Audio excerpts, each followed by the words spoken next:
All right, so continuing on with the simulation here. Now this file here is a file that I have previously created. It's not the exact same file, but the same sort of setup. What you'll notice is that I do have, uh, instead of one emitter up top, I have three. And in this case, it was just a matter of trying to get more interesting detail out of these emitters. So if I hit the play button here, you can see what's going on here. They have sort of a random movement, up, down, left, right, and they emit water that way. I only simulated about 123 frames there, but you can see what's happening there. And then my third emitter is an actual sphere, and this one doesn't have any initial velocity, so there's no directionality to it. It just drops water right where it is, and then just continues to pour out. And the reason I put this one here was so that the water coming out of these guys here, and which does have directionality, would then come and collide with these water particles, continue and just churn everything up. So whatever you can do to just really work that water, get it moving, get it churning, will really help in what the final simulation looks like. But other than that, it's more or less the same thing. I just ran this through here, so let me load up these frames here. Let's go to that frame and let's turn on the water. There we go. So this is what that looks like. We're at about almost 5 million particles.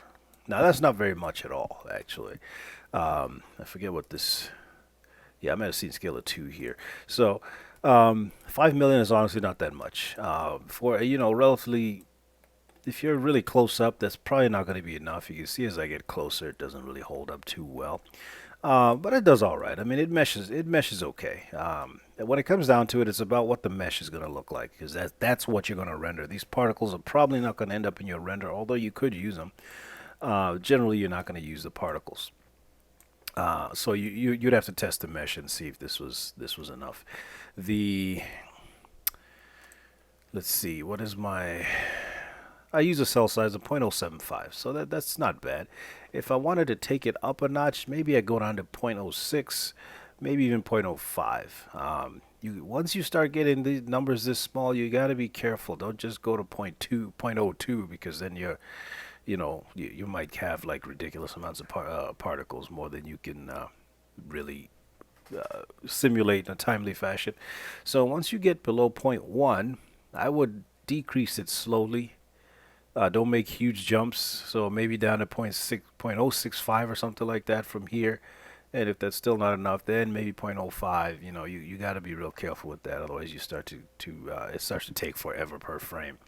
Um, and if you got the time, that's fine. If you can just let it go over a weekend or whatever, a week or whatever it takes. But this is what we're getting. You can see just by the shading, velocity shading here, we're getting some particles moving pretty fast once they get here and here. And then you can see that there's a variation in speed and velocity right down here. That's mainly because of those rocks under the water that you can't see right now. Those are just, slowing down the water here and making it collide, and then some of it is speeding up around the rocks. So we're getting a nice variation of speed there, which is going to end up providing a lot of nice detail with the foam and splash. Okay, so that's the key. If this was all just one shade of blue going through here, you'd probably not get very much interesting detail. So it's about getting that water to move and roll around itself and bump into itself. Um, that really helps. You notice here, this is a new node you haven't seen here. So this is just a group. You just select all the things you want to group together, and Control G and group, just like in Maya.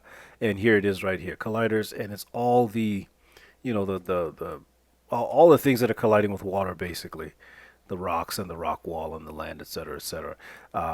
All that stuff is just grouped together, and that way you just make a connection to the group. So just like I was using a hub in the last file, you can also do it this way. Just make a group, and then you just connect once to whatever it is you need to connect to it. So it works just like that hub, except the reason I use this is because it tidies up your graph, so I don't have all of these 4 or 5 nodes here visible. I just have one node that is for all of them. Okay, so that's just something that I do there. Okay, so this is the what we call the core simulation here. Okay, these are the core particles, um, and what that looks like when it's actually when you play it back here is this is what we get here. So you can see we're getting some nice water that's sort of going underneath and then sort of roiling around in here before then it goes over the edge here. So some really nice stuff here. If you look up top here, you can see that emitter. You see all the splashing and stuff going on here. This is all very nice detail that I like to see here. And it's those emitters just dropping water very randomly, left, right, up, down, to get that nice, you can get some nice splashing going on in there. And then it's also bumping into that sphere emitter that's here, so we're getting quite a bit of detail right in here. So let's see what kind of speeds we have. So on the first emitter, let's look at our curve here. So again, it looks pretty much like the other curve that we did. About 70, about what? This is frame 83 or something like that. So, not that many frames. Let's look at the next one here. Okay, so same thing here. Now this one you see is green. And it's because this one here is not using standard animation. So I'm actually using a formula. That's why I get that little equal sign. And here's the formula right here. So sine t times 5 times 0.5 plus 1. So this is just, it's a sine wave, so it goes back and forth. So it's very, it's very even. It's just back and forth, back and forth. So, there's ups and downs to that, but then you can just have this go indefinitely, right? So that makes it interesting. So, if you want to do that, you can absolutely do that. Just type your expression in here. I just use a sine wave. You can adjust the amplitude, the frequency, etc., etc. And that's what you get there. So that's the difference there. And then our last emitter here. This emitter does not have anything on the speed because it's just dropping water. There's no initial speed. There's no initial velocity. It just drops water according to gravity, and then the water flows downhill, right? So it just flows down from here. So that's generally how I do it. You don't generally want your emission to be just a constant emission speed.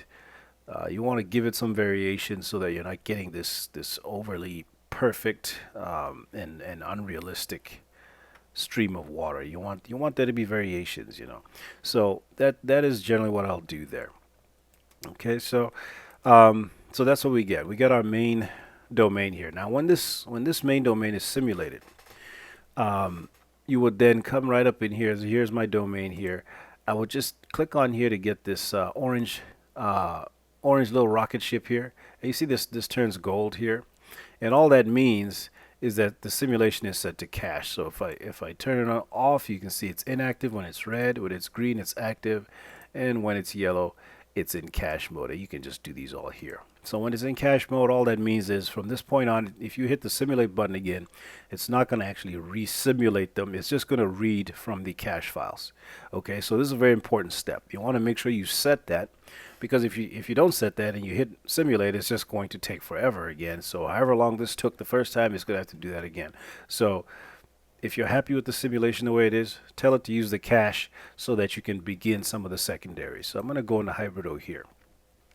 So our first secondary here is a splash. Okay, so what that's going to do, it's going to take the animation of the core fluid, the domain, and generate splashes from that. So if we go into the splash options here, you'll see that under the particles tab it says type dumb. So what's a dumb particle?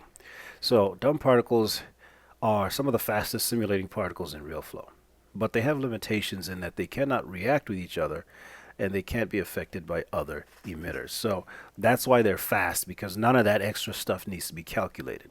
And that's okay for these particles here. So they can still be affected by gravity. So that's why you use them, because they're fast. That you can get a lot of them on screen without it killing your computer. And then you could also use standard liquid particles. This is going to take longer because liquid particles have way more properties that they act very differently. Dumb particles are very simple. Or you could use liquid hybrido particles. I would just recommend you stick with dumb. So then density again, same as before. Then down here under splash creation. So the emission rate is, how many particles you want to put out, right? Um, you might find that when you start at the default settings, so I'm just going to make a new splash in here just so we can look at some of the default numbers in here. So the default is about 30,000. What did I use here? I just added a zero, so I used 300,000. So what might happen is when you first um, set it up and start by checking out the default. Don't start moving values until you've seen what it looks like at the default. You might find that it's not putting out anywhere near as many particles as you might like. So for me, that was the case. So I simply added another zero in here, and then that got me to where I needed to be. You'll notice that the rest of the settings I didn't really mess with, but if you want to see what they do, again, just click on one and hit F1. It'll tell you exactly what that does. So for me, it was just a matter of increasing my emission rate to 300,000 and pretty much leaving everything else the way it is. So secondary splash, if you want, if you're still not getting enough particles, um, when the splash gets generated and then falls back into the core fluid, you can have it create more splash particles. Now you got to be careful with this. It might exponentially increase the number of particles in your scene, so you got to be real careful. So what the splash does is whenever something happens in the core fluid that generates enough energy to cause a splash, that's where your splash particle is going to be created. So right now my splash particles are hidden. I'm going to turn those on, and this is what they look like. So you can see right down here where the water is falling down this little cliff here and then just impacting the rocks and the rest of the fluid. You can see that these white particles right here are the splash, and we're getting that all over the place. And then you'll see as we come down here, we're generating more splash. So I'm going to turn that off and on just so you can see the difference. You see how sort of sparse this is as the core fluid, and then with the splash it really starts to flesh this out. Okay, so again, and you can see that we're getting this really nice detail. This is more it looks like foam, but it's actually part of the splash. There's also the foam that we're going to generate. Okay, so we're getting some of that there. So this is just adding some really nice natural looking detail to your water. You can see we have some splash particles in here. So I mean, again, these are still pretty low. Could certainly use more, but I didn't want to do more. I didn't want it to take longer. Now, what I found that happened here, and I found this out after the fact, and I didn't want to re-simulate, is some of these particles were going through my mesh. Even though I thickened it, like I showed you, with these we had some issues. Okay. The reason for that, and it's something that I forgot to do here, was I forgot to connect my splash to my colliders. So we're actually not colliding at all. That's why we got splash particles coming through. So this is a whole lot of wasted processing power. Okay, so that was a mistake on my part. I messed that up there. So you got to be careful with that. Make sure you do connect it. This is the disadvantage of not using that default hub. I still stand behind not using that for for the way I work. But the downside is if you forget to make a connection, these are all particles that had to be simulated that will never be used. They're kind of wasted. Okay, so it is what it is. This computer handles this okay. So, and what are we at here? Let me see. I want to see what the particle count is. I forget where that is displayed. Oh, up here, of course. I'm only at about 1 million particles. So that's honestly not very much. And the way the splash works, so with the domain, the particles that generate from the domain itself, the core fluid, you're not going to use these particles. You're going to mesh out that simulation. But with the splash and foam, you don't mesh those out. You actually render the actual particles. So you'd actually take those into Maya to do your rendering with those in Maya. Okay, so that's the difference there. One thing you need to note with the splash is that it has a bounding box. So this is the new splash that I just created here. You can see that's the bounding box. So splashes will only be created inside of that box. So you got to keep that in mind. So with my splash here, it's hard to see, but there it is right there. Okay, the reason that it's white and not green is because I set the color to white. Okay, just so that it's more visible. I think it might actually be that way by default. Um, so you gotta surround the scene with it, because if you don't, it's only going to generate particles where that box is. So if you start to simulate and there's no particles, it's probably because you didn't scale up your splash box right there. Okay, so just keep that in mind. Splash dynamics, if you want, you can set the minimum lifetime, max lifetime. Um, this way, the particles will die after a certain time frame. Okay, that's the lifetime of the particles, so you can set that up there. Um, and there's little settings like this here. Again, feel free to play with these. A lot of this stuff I tend to just leave at the default and just boost the particle count. Okay, so once you're ready to go, you would then run the simulation again, making sure that your domain is set to cache, and then it'll generate your splash. Okay, so I do them one by one. I don't do splash and foam at the same time. I'll finish the domain, then I'll do the splash, and then when that's done, I'm going to set that to cache, and then I'll do the foam. Okay, now the foam, if we click on here, so I'm going to hide my splash so we can see the foam. So this is just foam by itself, no splash. So the foam sticks to the surface of the water. Notice how the foam is not connected into all the forces here. The foam goes straight to the domain.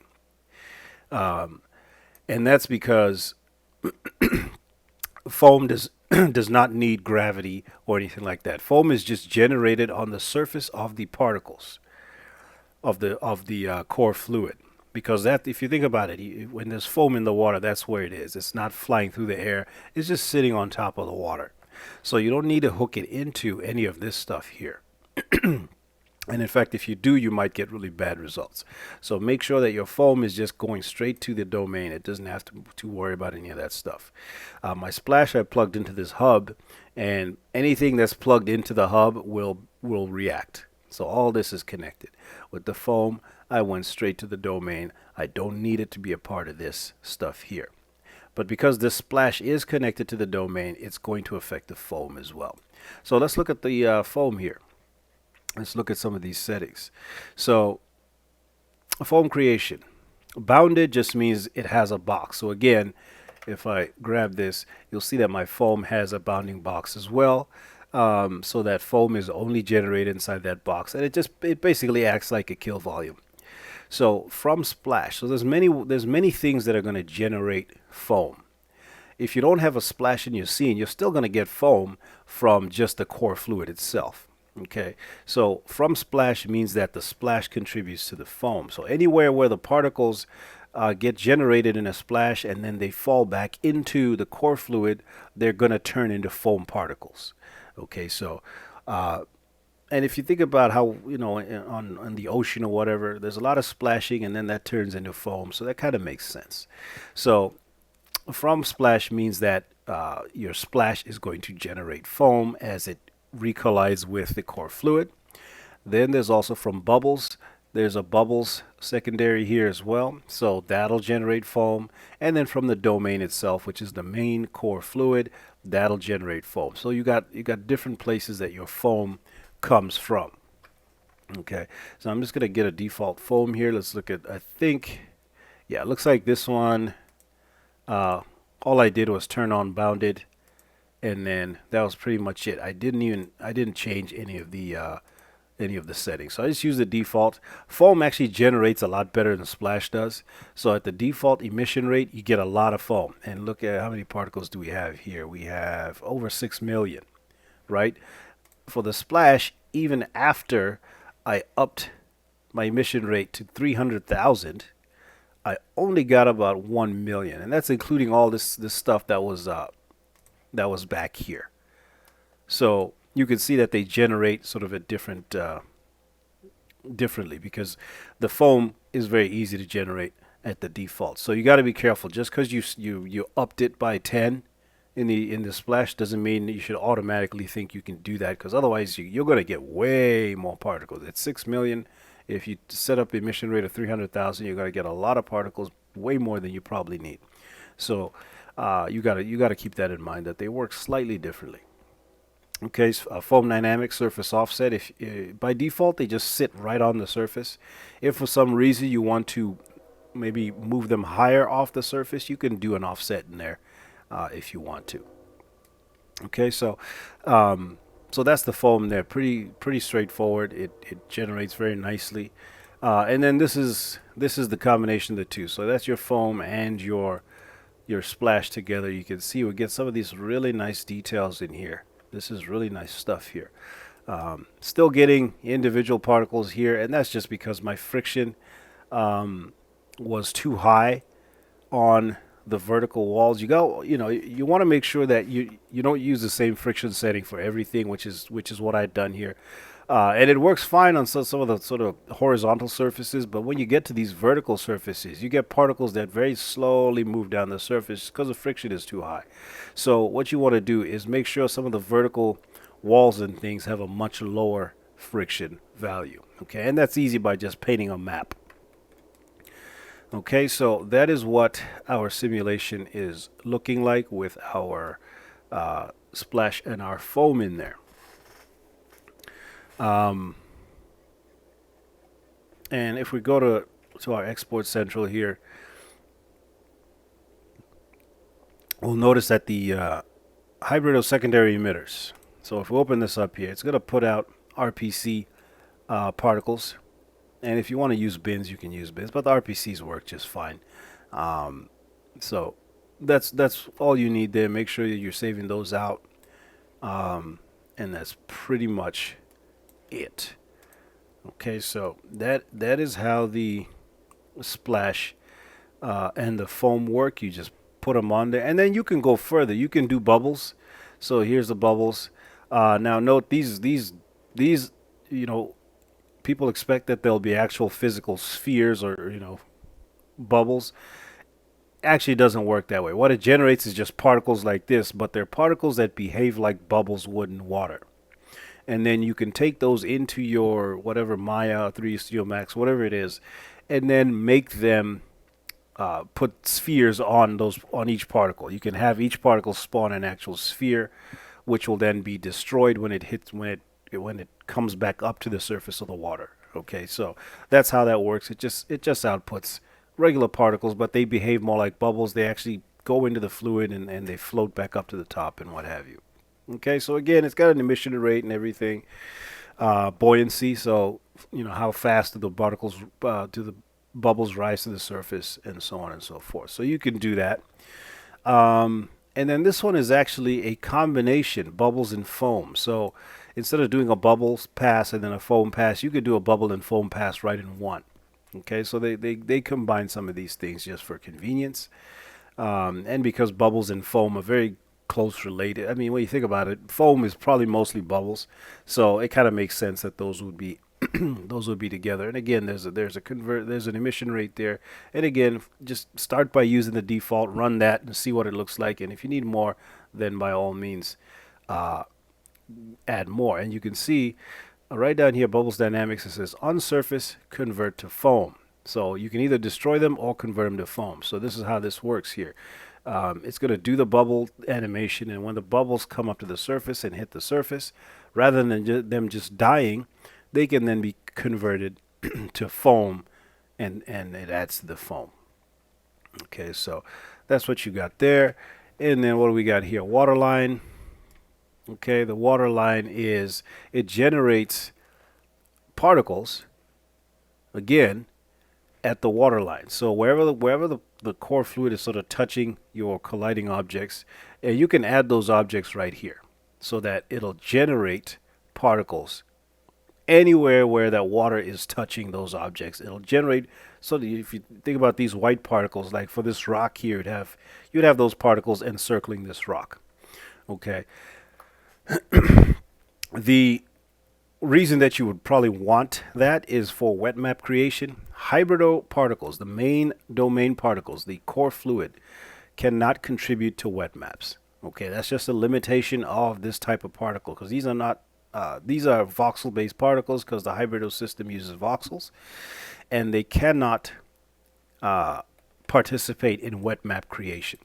But the foam and the splash and your bubbles can.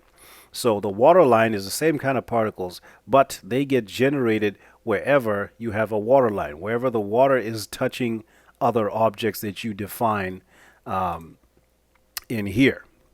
And what's going to happen is going to generate those particles at water line, and they'll move with the core fluid, so you can generate your wet maps that way.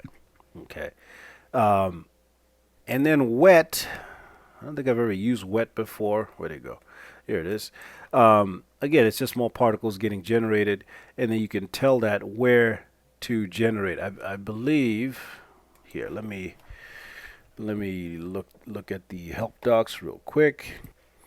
Okay, so basically the difference between wet and water line is water line are the particles that form around an object on the core fluid, and these actually contribute to foam. Okay, so again, if an object is in the water, you're going to get sort of a foam ring around the object, and that can contribute to your wet map creation. And then wet are particles that get generated where the fluid is touching the surface of an object, but these can then create splash particles. So the other one is foam, and these are splash. Okay, so and again, these can also add to your wet map creation. So very, very nice little things that you can add. So, but as you can imagine, if you use each and every one of these, so use foam, use splash. Oh, and there's also a splash and foam combination here as well, so you can do that. But use foam, splash, bubbles, waterline, wet. You can imagine how now on top of how many particles did I say here? On top of the 5 million here, I have, for my splash, I have another million. For my foam, I have another 6 million. You can see how your hard drive space starts to become an issue if you don't have a lot of hard drive space. So, and that's just those. I didn't do any bubbles. I didn't do any water line. I didn't do any wet. So, and then mist is like voxel style sort of volume renders that you can, the kind of renders you do for like smoke and dust and things like that. So you can see how very quickly your projects can become very big. Okay, it's definitely worth it. It all looks good, but just bear that in mind that it does require a lot of hard drive space to store something like this. This simulation here is about 230 gigabytes for this, and this is not a high resolution simulation by any means. 5 million particles for the core fluid. This is a pretty large area if you think about it. So 5 million is actually not that bad, but it actually meshed out okay. So it's actually fine. So let's talk about the mesh then. So I'm gonna hide my domain. Actually, I'm gonna leave the splash and foam. Just gonna hide the domain. So there's the splash and foam, and then here is my mesh. So let's deselect that. Give it a second. There we go. So now when you mesh out, you only mesh out the core fluid. You only mesh out the domain fluid. You don't do the foam. You don't do the splash. So this is what it all looks like with the particles sitting on top of the mesh. And when you take this into Maya, you shade it, and then you render it, you can add in your particles to give it that nice look.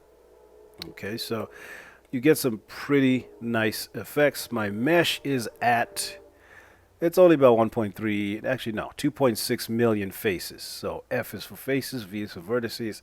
So 2.6 million faces, and that's per frame. So obviously I'm going to get a lot of particles per frame here. So that's another thing that's going to take up a chunk of hard drive space. Let's bring back my domain here for a second. And I'm going to go back to frame 1. And you can see that at frame 1, I have more or less, let's see how many particles. I have 4.6 million. So it goes between in those 123 frames that I simulated.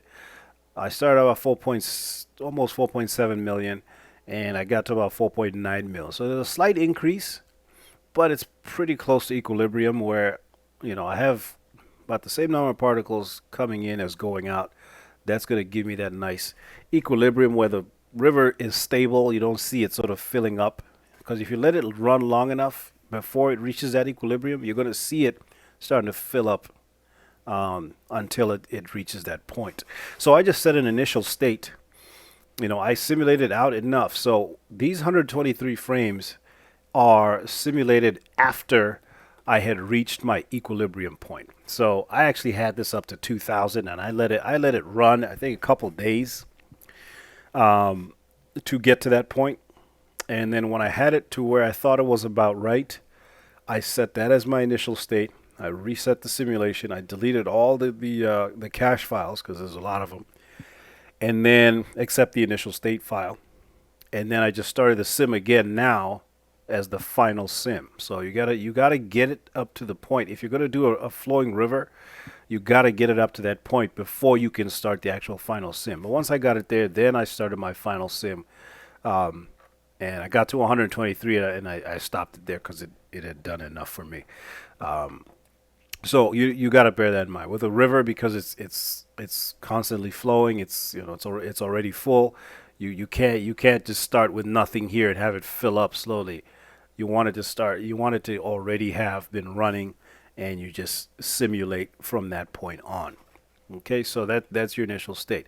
Then also what you notice is that I have no foam and splash, and they're visible right now, my foam and splash. That's because it takes a few frames to get going. So let's go to frame 2 here.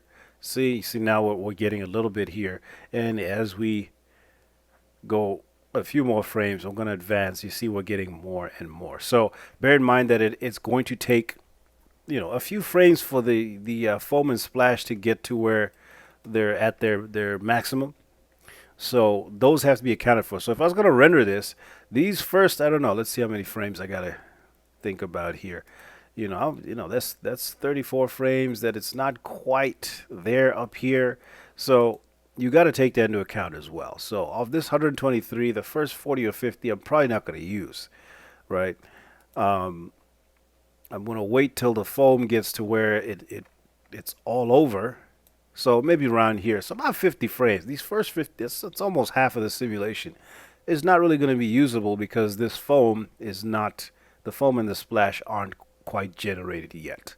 So that's another thing that you need to take into account. It takes a while for that foam to generate and then flow down the river to where you need it to be. And you can see if I jump forward even more, you see it's still generating. So if this was for something serious, I probably would have gone another 300 or 400 frames just to get to that equilibrium point with the foam and splash. Takes a while as well. So there's a lot of things you gotta think about as you're doing this. There's so many things that that you gotta keep in the back of your head as you go through and do your simulations. Okay, so bear all that stuff in mind, and then you can generate your wet maps using the splash and foam and all these other things if you decide to do those as well. All right, so that is basically the rundown of how to set this up. This simulation is pretty light. I mean, you can see it doesn't take long. If I jump a frame ahead, it takes a few seconds, and it updates. So it's still pretty light. It could get a lot heavier if I was doing this, for film, especially now with things like, everybody's using 4K. Although I found out that they don't actually edit their films at 4K, they do it at 2K and then upres them. But you gotta do sims that hold up to pretty decent resolutions of the final renders. Okay, so next thing what I want to do is just bring everything into Maya, and then we'll go from there. All right, so back now in Maya. So again, I just opened the scene that we had here. This is the updated one that we did the sculpting in ZBrush. So simply bringing in your meshes just like we did before is using this bin import here, or if you did Alembic files, if you stitch them, then you can import those up here in Alembic Cache and import Alembic. So I'm just going to do a bin file, and here's my waterfall mesh. I'm going to load that. I'm not going to change anything here, and let's bring that in. So there is the mesh. And again, this is what? This is how many faces? About 2.5 million. So it's it's decently heavy, but if I go forward here, it's going to take a minute. And oh, it did go. Okay. Yeah, so it is moving. So you just got to check to make sure that it is actually reading the simulation. Now again, so what you'll see here is, of course, I didn't bring that back wall here because I don't need it. And then you'll also notice that you can see the cubes of water as they output the water here. So it's very important then that that part is never seen in your final render. So again, if I was planning to use this, I would do a lot of vegetation right in front of this so that you never actually see that. But look at this, we're getting some really nice splashing going on here. So little things like that, you just got to make sure it never gets seen by the camera. Okay, so that's your water. Now, one thing to note is that you can actually use stand-ins for this. So Arnold stand-ins are very useful. So if we come over here to stand-in and do an export stand-in, let's go in the options real quick. One of the options you'll notice is a sequence. Okay, so you can actually put the whole sequence of mesh files into a sequence of stand-in files. And that's going to make your life a lot easier. So you can simply do that. Now, one thing you got to note before you put anything in a stand-in, make sure you've done all the shading and texturing that you're going to do, because once it's in a stand-in, you cannot edit that stand-in. So get your water shader made, and it's basically just an Arnold shader. So just add in an Arnold shader, so AI standard surface, and let's give it a sec here. And come on. There we go. And all you got to do is put the little water preset. I like to use deep water, but you can use clear water. So we'll replace that. And it's going to look a little weird. Don't worry about it. That's just how it displays. It's actually kind of cool. And make sure you get that done before you go put it in the stand-in. Because again, after you put it in the stand-in, you cannot go back in and edit it. And in fact, what I would do is I would import this into an empty file and then make the stand-in there, just so that you're not having to bring any of that stuff in here, and then import the stand-in into this file. So you won't be able to see it, but you'll be able to, when you render it, you'll be able to see it, but you won't be able to see it in the viewport. The same goes for your rocks. Okay, at this point, when you're setting up for your final renders, you don't need these rocks to be in the scene. By now you should have textured them and they're ready to go, ready to be rendered. You've tested them and they work. So just select all the rocks and put them in a single stand-in. You can do that. Same with any vegetation. If you got a bunch of trees and they're heavy and they're taking up all this memory just to draw them on screen, then just take all that stuff and put it in a stand-in. So you could have a rock stand-in, you could have a tree or vegetation stand-in, you could have a water stand-in. Okay, when it comes down to it, I mean, you could use stand-ins for everything. And they're really very memory efficient.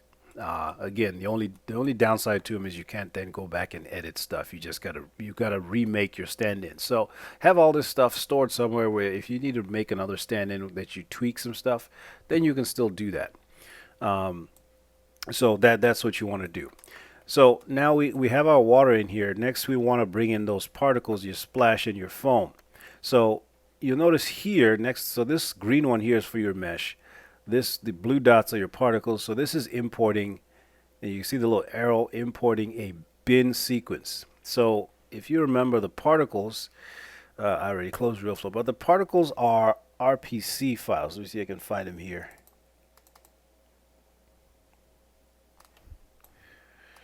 Okay, so here they are, foam.rpc, so on and so forth. And I think I got my splash up here. So here's the splash. Had to redo it a couple times there. And so they're RPC files. So this says bin, and there's no RPC anywhere here. So you just use the same thing, but down here where it says files of type, you just set this to RPC. So it's kind of confusing there, but that's where you'll find it. You just use the bin import, but you switch it to RPC. And so now I can go to particles, RPC, and there's my foam. I'm going to use the new foam. Let's try that. So there's my foam right there. I hope that's the right one. So same thing here. I'm not going to adjust anything here. I'm going to hit create. And this might take a little bit because this you got, especially with the foam, because the foam was over 6 million particles. So you might take a second here.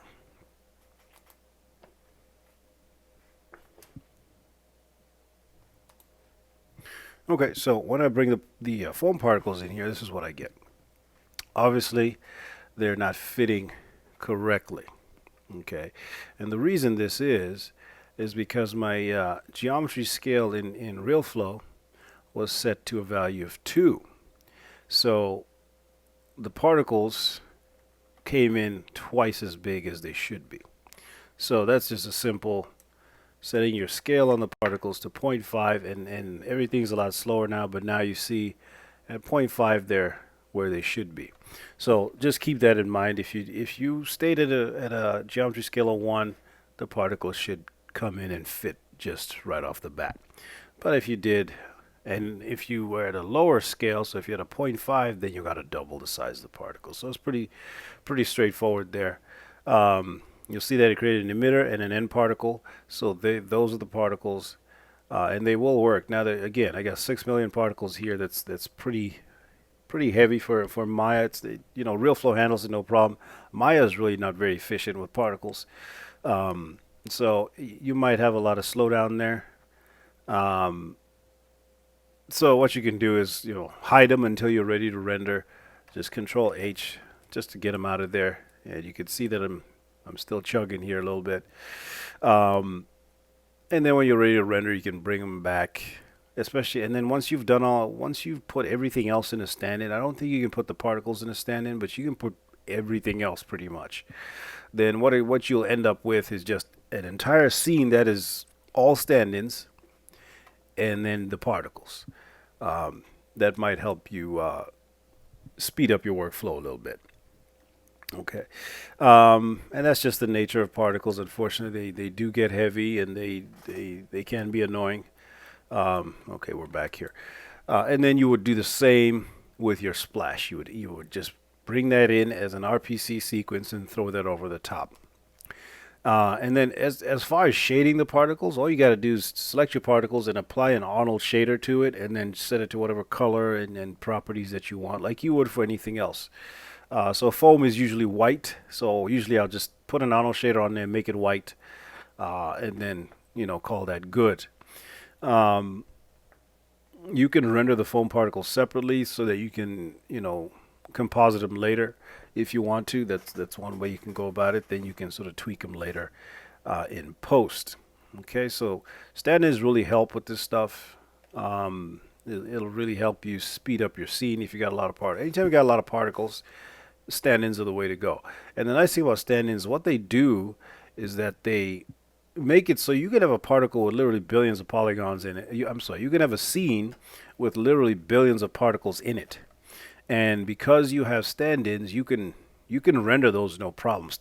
Arnold will render stand-ins very well. They're very efficient with memory and whatnot. So definitely a good way to really, if you want to use a lot of polygons, if you want a really extensive scene with a lot of stuff in it, you can simply just throw stuff into stand-ins and render those. Very useful thing. So that is pretty much how you would do this. You can throw an HDR light in here or light it yourself, and then render it out. It might take a while. Again, Maya is just not very well set up here. It's not the most efficient software, so the particles can be a little slow on there. But it is what it is. You got to do what you got to do. So that is how I would create a little waterfall here. It's all about those little tricks with the emitters and getting them to not just be one position going straight out. You got to move them around. You got to animate them a little bit, make it interesting. It's going to give you some nice detail there. Make sure you set a decent resolution so that you got some nice particles coming through. And yeah, pretty much that's how you would set all this up and get some pretty nice looking scenes out of it. Okay, so um, yeah, if you got any questions or any comments or whatever, feel free to leave them in the comments section. And I think that'll be it for RealFlow. Definitely a nice piece of software to play with. Another fluid simulation piece of software that you can play with is Houdini. Um, that's at this point that's pretty much the industry standard for visual effects type fire, smoke, explosions, water, that type of stuff. Houdini does it really well. So learning Houdini is definitely a plus. The learning curve is a little bit steeper than RealFlow, but it literally does blow RealFlow out of the water, if you'll excuse the pun. Um, but RealFlow is still a very nice piece of software. I don't want to pull you off of RealFlow. It is very nice. Um, so either one will work. The concepts are the same. It's just different, slightly different workflows that they have in Houdini. So if you can get your hands on that, I believe there is a free version of it that you can play with if you want to learn it. Um, so definitely play with that and see what you can come up with. Um, but I do like RealFlow. It's very intuitive. It just seems to get the job done. It's got its quirks, of course, like any software, but um, I like it. And so I definitely do recommend it. But yeah, if you have any questions, feel free to put them down in the comments, and I will try to answer them as I see them. All right, so have fun simulating, and I'll see you guys in the next video.